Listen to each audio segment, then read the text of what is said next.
हाँ बिल्कुल, बुलाना शिफ्ट करना सब आप ही का काम है, ठीक है। हाँ आ जाओ फटाफट, कर देंगे, अभी कर देंगे। और बताओ, नंबर तो है वो सब, वो मुकद्दर को नहीं मौका, मैं तो ड्यूटी पर हूँ देर। आप ऐसे क्यों बोलते हो? आप ऐसे क्यों बोलते हो? मैंने बात करी है, आप क्यों बात करते हो? जब उसका चोटी पकड़ने वाला बात कर रहा है तो आप और मैं क्यों बात करें? अगर आदेश आएगा ना तो वही करे, अपन क्यों बिना मतलब लफड़े में फंसे? ऐसे बुरा लगता है। आजकल का अफसर ऐसा हो गया है, दूसरा फोन करता है तो उसको तेल का छिंटा लगता है। अब पहले वाले तो बच्चे नहीं है। नहीं सही बात नहीं लगता है उनको यार कि मेरे को क्यों छेड़ दिया। सही है। अब वो आएगा, वो ऑपरेशन करेगा इसका, आप चिंता नहीं करो। अपन ऐसे नहीं बोलेंगे, अपन बोलेंगे तो अपना काम खराब हो जाएगा। उसका जो अफसर है, सबसे बड़ा अफसर जेडी होता है इसका, उसको बोला है मैंने, तो उसने कहा वो थोड़ी दूर पे काम कर रहा है, वो भी आ रहा है, डॉक्टर कौशिक भी आ रहा है।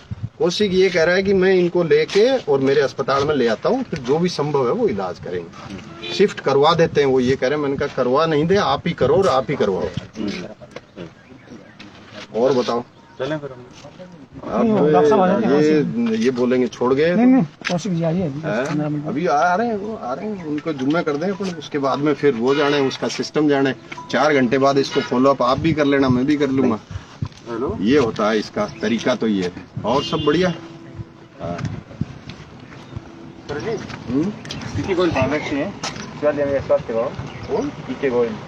पीके गोयल साहब तो सचिवालय में बैठे, कमेंट वगैरह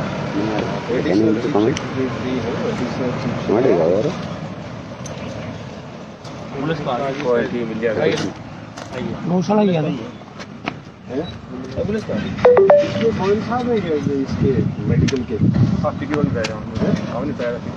नहीं वो तो बहुत पहले की बात है, उसके बाद तो चेंज हो गए होंगे। पेंडेकर है, ये बोलो उनको, पेंडेकर है, और वो स्वास्थ्य विभाग में बैठते हैं। नहीं है अब इसको ले गया, छोटे को नहीं आए, अपन डॉक्टर आ जाता है, वो देख भी ले और उस नहीं ये विंग दी गई, अपने 5 मिनट रोक ले, इन ले जाऊंगा अब। अरे रोक ले एक बार। सही बात है, हम बढ़ लीजिए, छोड़ दिया डॉक्टर तो बढ़िया, वो पहले डॉक्टर आगे से वैसे अपन वैसे बात कर रहे हैं इसको। Don't take it otherwise, take it as a challenge and try at your level with your fertile brain what we can do for the betterment of the Govans. Number one, the Govans number is increasing like anything since last almost 2 decades. It is increasing vigorously, it is increasing tremendously, it is increasing without any control, ठीक है ना। तो यहाँ पे ये है कि जैसे गाय की 11 से 13 साल प्रोडक्टिव उम्र होती है और 10-11 साल नॉन प्रोडक्टिव उम्र होती है। तो नॉन प्रोडक्टिव उम्र के अंदर पहले जैसे बैल होते थे, खेतीबाड़ी में भी काम में लेते थे। अब खेतीबाड़ी बैल से करना बहुत ज्यादा कॉस्टली है। तो इसके लिए क्या करना चाहिए? परिवार के लेवल पे, समुदाय के लेवल पे, समाज के लेवल पे, स्थानीय लेवल पे, जिले के लेवल पे, प्रदेश और देश के लेवल पे, ताकि इनकी दुर्गति नहीं हो। ये कहना बड़ा हितकारी और लुभावना लगता है कि गोवंश का ठीक से देख रेख नहीं कर रहे हैं लोग, ये लुभावना लगता है। और ये बड़ी विडंबनापूर्ण और दर्दनाक स्थिति है, इसमें कोई दो राय नहीं है। 11 साल तक किसी नॉन प्रोडक्टिव पशु को किसान के लिए या किसी के लिए भी पालना एक बहुत बड़ा चैलेंज है। मिलेगा कुछ नहीं गोबर और मूत्र के अलावा, बाकी चीजें गौशाला है, गौशाला करती है। तो गौशाला 20% गोवंश को टेकअप कर सकती है, 80% गोवंश इस तरह का बच गया। तो इसके लिए क्या करना चाहिए? मैं समझता हूँ इसके लिए मनन करना चाहिए, मंथन करना चाहिए, विचार करना चाहिए, इस पे माइक्रो एनालिसिस करना चाहिए और एक ऐसा सजेशन तैयार करना चाहिए स्थानीय स्तर पे और सर्वोच्च स्तर पे कि इनके लिए क्या किया जाए। ये बहुत बड़ी विडंबनापूर्ण स्थिति है। अब किसान के खेत में आवारा पशु से अगर फसल को नुकसान होता है तो आप भी जानते हैं उसको वो टॉलरेट नहीं कर सकता। लेकिन करें क्या इनका? पहले तो ये होता था कि बहुत सारी ऐसी चीजें थी जिनके माध्यम से ये डिस्पोज होते थे।